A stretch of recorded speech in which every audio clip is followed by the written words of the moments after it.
मुख्यमंत्री डॉक्टर मोहन यादव आज उज्जैन आए और कई स्थानीय कार्यक्रमों में शामिल हुए। इस दौरान सीएम ने शिप्रा तीर्थ परिक्रमा यात्रा का शुभारंभ करते हुए कहा कि उज्जैन में जन्म लेना कई जन्मों की तपस्या का फल है। प्रदेश के मुख्यमंत्री डॉक्टर मोहन यादव आज उज्जैन प्रवास पर आए और कई स्थानीय कार्यक्रमों में हिस्सा लिया।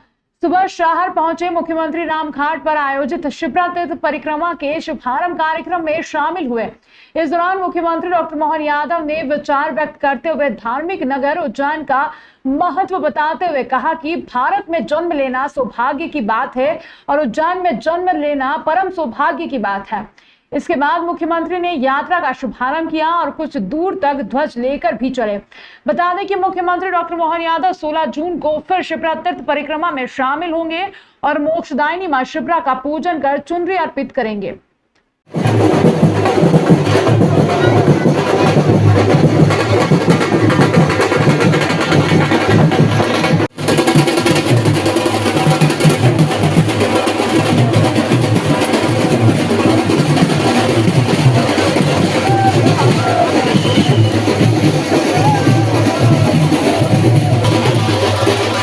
आज मेरा उज्जैन प्रवास हुआ। उज्जैन में हमारी हर साल की गंगा यात्रा का शुभारंभ किए ही मैं स्वयं उसमें शामिल हुआ। हजारों यात्रियों के साथ आज ये पवित्र तीर्थ की हमारी पुरानी परंपरा पूरा जीवन करते हुए लगभग 20 साल से हमने यात्रा का क्रम जारी रखा। आज एक बार फिर यात्रा प्रारंभ हुई। मेरी अपनी ओर से माँ शिप्रा जी को समर्पित इस यात्रा में सभी यात्रियों का मैं हार्दिक स्वागत करता हूँ। मुख्यमंत्री डॉक्टर मोहन यादव ने उज्जैन के ग्राम डेंडिया स्थित शनि मंदिर के पास आयोजित 817 करोड़ की लागत से कान क्लोज डक्ट परियोजना एवं अन्य भूमि पूजन एवं लोकार्पण किया। मुख्यमंत्री डॉक्टर मोहन यादव ने कार्यक्रम में लगभग 598.66 करोड़ की लागत से बनने वाली कान क्लोज डक्ट परियोजना का भूमि पूजन किया। इसके अतिरिक्त लगभग 217 करोड़ के निर्माण कार्यों का भूमि पूजन एवं लोकार्पण किया। इस अवसर पर जल संसाधन मंत्री तुलसीराम सिलावट, सांसद अनिल फिरोजिया, सांसद राज्यसभा संत बाल योगी उमेश नाथ महाराज, विधायक अनिल जैन कालुएड़ा, सतीश मालवी, जितेंद्र सिंह पंड्या, तेज बहादुर सिंह चौहान, विवेक जोशी, नगर निगम सभापति कलावती यादव, जिला पंचायत अध्यक्ष कमला कुमार, उपाध्यक्ष शिवानी कुमार, अतिरिक्त मुख्य सचिव राजेश राजोरा, संभागायुक्त संजय गुप्ता, पुलिस महानिरीक्षक संतोष कुमार सिंह, कलेक्टर नीरज कुमार सिंह एवं पुलिस अधीक्षक प्रदीप शर्मा सहित अन्य जनप्रतिनिधि एवं बड़ी संख्या में लोग उपस्थित थे। मुख्यमंत्री डॉक्टर मोहन यादव ने कहा है कि आज हमारे कई वर्षों का संकल्प मूर्त रूप लेने जा रहा है। हमने सभी संतों के साथ यह संकल्प लिया था कि शिप्रा नदी के जल को निर्मल और स्वच्छ बनाएंगे और कान नदी का पानी शिप्रा में मिलने से रोकेंगे। कान क्लोज डक्ट परियोजना के माध्यम से अब कान का दूषित जल मां शिप्रा के किसी भी तट पर नहीं मिलेगा। कान का पानी गंभीर नदी के निचले किनारे तक पहुंचाया जाएगा, जिससे भी शुद्धिकरण किया जाएगा और आसपास के किसानों को सिंचाई के लिए पानी मिलेगा। 600 करोड़ रुपए की लागत से आने वाले समय में सेवर खेड़ी में बैराज निर्मित कर शिप्रा का पानी लिफ्ट कर सिलार खेड़ी ले जाया जाएगा और वहां से पुनः शिप्रा में छोड़ा जाएगा। इससे शिप्रा का पानी शिप्रा में ही रहेगा। मुझे इस बात की प्रसन्नता के वर्षों से माँ शिप्रा जी के लिए ये कष्ट का कारण था।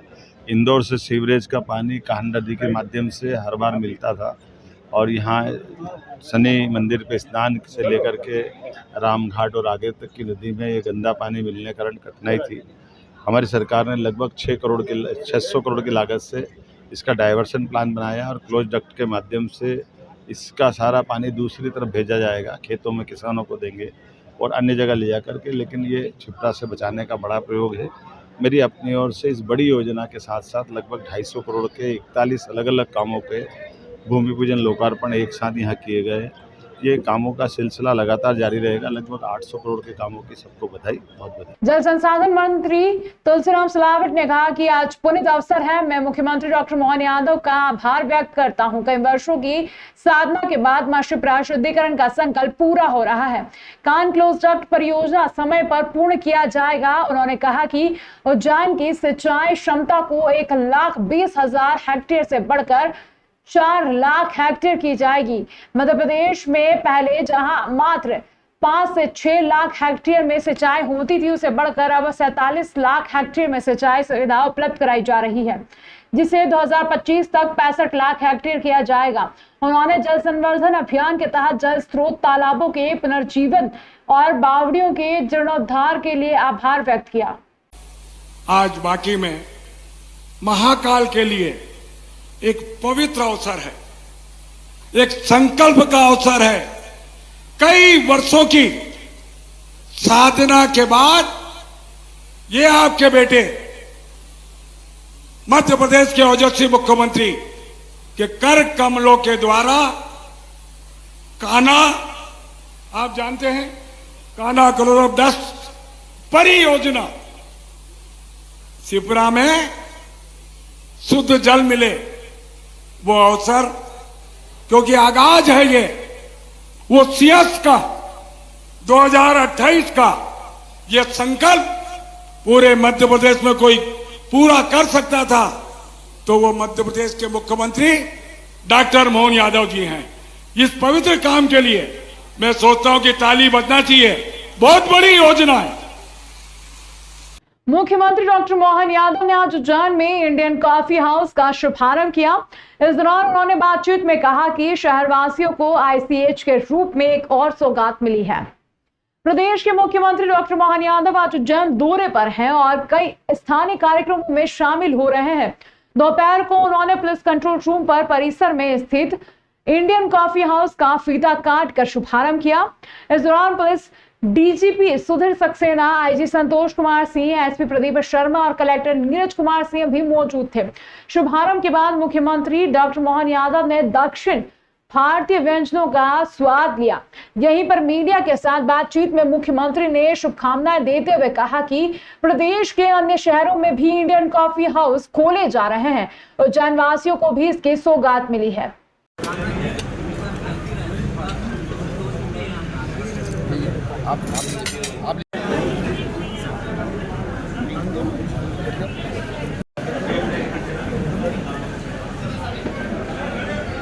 ये हमारा तीसरी बार है उज्जैन में। पहले 2 बार हम लोग खुला था, नुकसान की वजह से हम लोग बंद किया था। अभी हम लोग को लगा है उज्जैन नगरी बड़ा होता जा रहा है, हमारा भी ज़रूरत है। कई इनविटेशन आया था हमारे लिए इंडियन कॉफी हाउस खोलने के लिए। बाकी सब जगह पर जैसा सुविधा है पूरा सुविधा हम लोग यहाँ भी देंगे। रेट की बात करें तो कितना डिफरेंस रहेगा रेट में? बाहर का रेट में हमारा 20 से 30% हमारा कमी रहता है। नहीं, पहले हुआ था फ्रीगंज उज्जैन में, उधर हमारा कुछ अराजक तत्व सारा बहुत प्रॉब्लम क्रिएट किया था। इसके बाद में हम लोग यहाँ दूसरा फर्स्ट फ्लोर में भी खुला था। उसी समय बाजू में हम लोग खुलते समय कोई दारू बट्टी नहीं था, बीच में नीचे में दारू बट्टी आ गया, बहुत प्रॉब्लम क्रिएट किया। हमारा तो खाना पूरी तरह के खाना मिलेगी। उसके बाद में इडली, वड़ा, डोसा, बाकी सब चीज़ हमें यहाँ मिल जाएगी। उज्जैन मुख्यमंत्री डॉक्टर मोहन यादव ने कहा है कि जल ही जीवन है, मिशन को सभी जीवन भर धारण करें। जल स्रोतों के संरक्षण और संवर्धन के लिए प्रदेश भर में वृहद स्तर पर जल गंगा संवर्धन अभियान आयोजित किया जा रहा है। सभी 55 जिलों में जिला, तहसील, पंचायत, ग्राम स्तर तक कोई भी इस अभियान के प्रभाव से अछूता नहीं है। यह जल के प्रति हमारी निष्ठा और जागरूकता को दिखाता है। मुख्यमंत्री डॉक्टर यादव शनिवार सुबह देवास रोड स्थित पुलिस लाइन में आयोजित जल गंगा संवर्धन अभियान के तहत तालाब गहरीकरण कार्यक्रम को संबोधित कर रहे थे। इस अवसर पर मुख्यमंत्री डॉक्टर मोहन यादव ने पुलिस लाइन स्थित तालाब के गहरीकरण के लिए श्रमदान किया। इस अवसर पर सांसद अली फिरोजिया, विधायक अनिल जैन कालूवेड़ा, विधायक नगर निगम सभापति कलावती यादव, महापौर मुकेश टटवाल सहित अन्य जनप्रतिनिधि तथा ACS doctor Rajesh Rajora, DGP Sudhir Saxena, संभागायुक्त संजय गुप्ता, पुलिस महानिरीक्षक संतोष कुमार सिंह, डीआईजी नवनीत बसीन, कलेक्टर नीरज कुमार सिंह और पुलिस अधीक्षक प्रदीप शर्मा सहित अन्य अधिकारी उपस्थित रहे।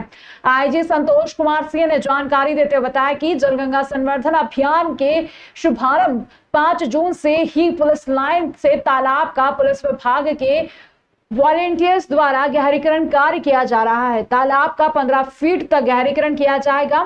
साथ ही वर्षा के दौरान 1500 से अधिक पौधे के रोपण का लक्ष्य निर्धारित किया गया है।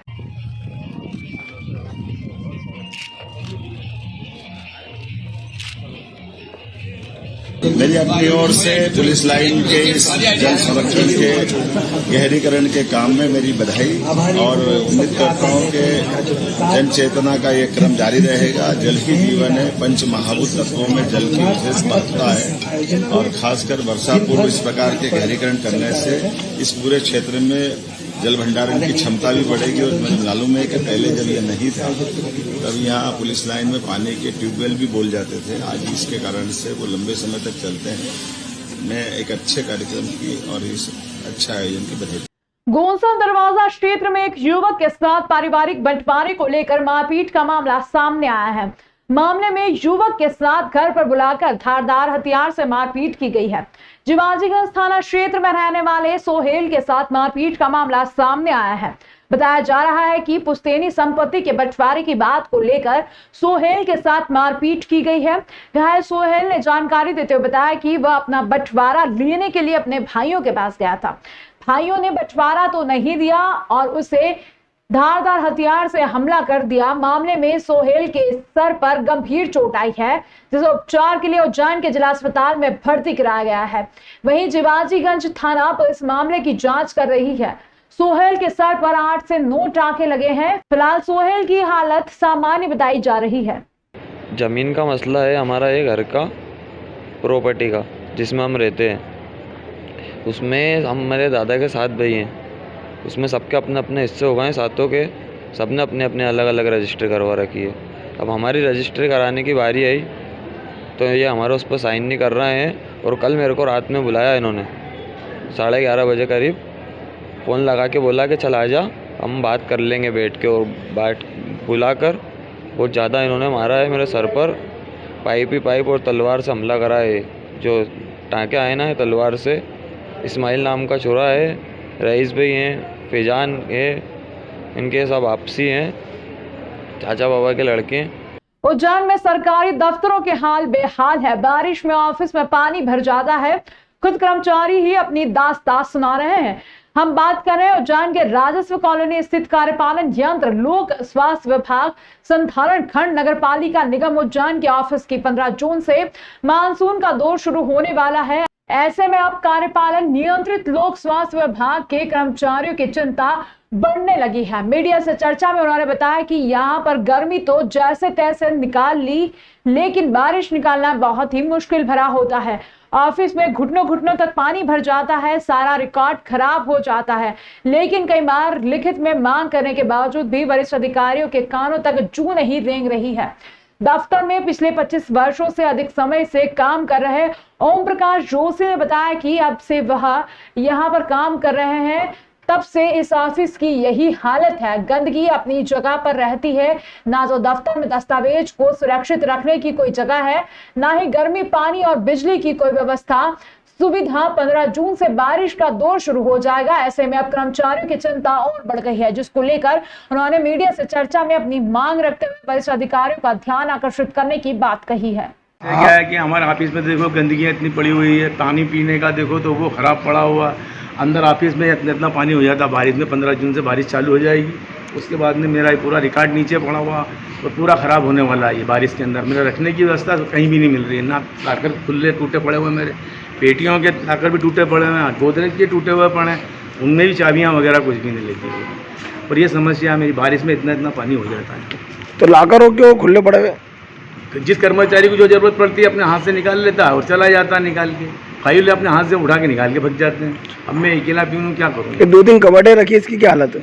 जो देखो ये पड़ा आपके सामने ही पड़ा हुआ, ये पेटियाँ अलमारी के ताले सब खुले पड़े हैं, गोदरेज के देखे तो वो खुले पड़े हैं। मैंने कई बार शिकायतें की, इसका कुछ नहीं हो रही है। मैं भी अभी 8 महीने बाद रिटायरमेंट होने वाला हूँ, आगे जाके समस्या दूसरे को भी आएगी। कोई भी पानी पीने की क्या समस्या? पानी पीने की समस्या है, इतनी गंदगी पड़ी हुई है वहाँ पे, जो आता वो थूक देता है। इधर देखो तो यहाँ गंदगी पड़ी हुई है, ये समस्या हमारी। और गर्मी में हमको कोई ठंडा पानी पीने को नहीं मिला आज तक। जो पानी मिला हमको ये बाटल में चिंदे लगा। तो आपने किस अधिकारी को शिकायत करी थी? सबको की हमने, हमारे प्रभारी को की है, प्रभारी ने कुछ नहीं किया हमारे। कौन है प्रभारी आपके?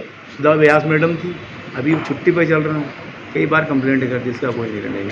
उज्जैन के चिमनगंज थाना क्षेत्र में बदमाशों द्वारा घर के बाहर खड़ी गाड़ियों में तोड़फोड़ का मामला सामने आया है।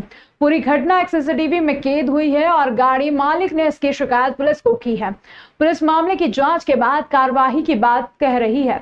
उज्जैन के चिमनगंज थाना क्षेत्र के ढांचा भवन में बीती रात 2 बदमाश नमकीन का काम करने वाले एक व्यापारी के घर में हफ्ता वसूली करने पहुंचे थे और उनके द्वारा रुपयों की मांग की गई। घर मालिक ने रुपए देने से इनकार किया तो बदमाशों ने उनके घर के बाहर खड़ी मारुति ओमिनी जिसका नंबर MP04G9788 और MP09HE7460 में तोड़फोड़ कर दी। इसके पहले बदमाशों ने घर के शटर के बाहर दिखाई दे रहे हैं। बताया जा रहा है कि 2 बदमाश रात 12:40 पर पहुंचे थे और घर मालिक से रुपयों की मांग कर रहे थे। व्यापारी कृष्णा ने बताया कि शुक्रवार के देर रात 2 बदमाश घर पर आए और रुपए की मांग करने लगे। मेरे द्वारा मना करने पर मेरे साथ छुमा झटकी की और भाग गए। उसके बाद वापस लौट के आए और मेरे घर के बाहर खड़ी मारुति ओमिनी में तोड़फोड़ कर दी जिससे कार के कांच फूट गए। इस मामले में मैंने पुलिस को शिकायत करते हुए सीसीटीवी फुटेज दिखाया है। 2 लड़के आए थे मेरे घर पे करीब रात को 12:40 में और आके सीधे आके मेरे से पूछ रहे हैं कि भैया मेरे को मतलब वो उसका हफ्ता वसूली मतलब पैसे चाहिए। पैसे किस बात का दूंगा मैं उनको? गाली गलौज करने लग गया अचानक। फिर मैंने गाली गलौज करना उनको बताया, मैंने भी चिल्ला चोट करी तो घर वाले और भी लोग आ गए थे। मतलब बीच बचाव में मैंने क्या करा, मेरा गेट लगाया। वो 8 बजे आ गए थे वो लोग, बीच बचाव मैंने गेट लगाया। फिर गेट लगाने के बाद उन लोगों को क्या लगा कि मतलब अब अपना कुछ भी नहीं होगा तो उन लोगों ने जाके हमारी गाड़ी दोनों गाड़ी फोड़ दी। मारुति वेंदे दोनों तोड़ दी। उसकी CCTV कैमरा में वो है मेरे पास, रिकॉर्डिंग है सारी। फिर बाद में हम थाने गए। जब 100 नंबर कॉल करा हमने, 100 नंबर सुनवाई नहीं हुई। फिर 181 करी, 181 के द्वारा गाड़ी आई थी घर पर। फिर उन्होंने मेरे को थाने बिठा के ले गए। फिर उसके घर भी गए, सामने लगा जो उसके घर था ना जिसमें वो अपराधियों घर गए थे तो उन्होंने कौन लोग? मैं और पुलिस वाले गए थे 4 जने। वो लोग कौन लोग? वो लोग पहचान के ही लड़के हों, मतलब ये पहचान के घर पर सब देखा मैंने उनका। ले पुलिस वाला को लेकर गया था तो नहीं मिलेगा, फरार थे वहाँ से। बोहरा समाज की बकरीद 16 जून को और मुस्लिम समाज की ईद 17 जून को मनाई जाएगी। दोनों ही समाज में बकरीद को लेकर तैयारी का दौर चल रहा है। ईद की नमाज ईदगाह में सुबह 7:45 पर अदा की जाएगी।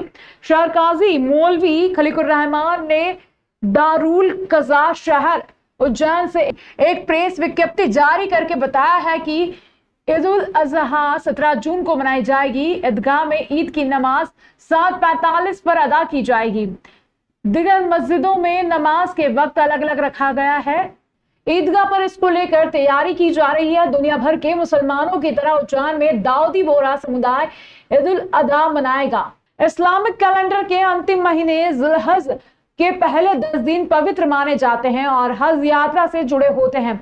ईद उल अजहा हज अवधि के अंत का प्रतीक है और प्रार्थना और भक्ति के साथ मनाया जाता है। उज्जैन के बोहरा समाज के PRO शेख अली असगर मोयद्दी ने कहा, ईद उल अजहा प्रतिबिंब कृतज्ञता और करुणा का समय है। हमें इस शुभ अवसर को मनाने के लिए समाजजन को एक साथ आते देखकर खुशी हो रही है।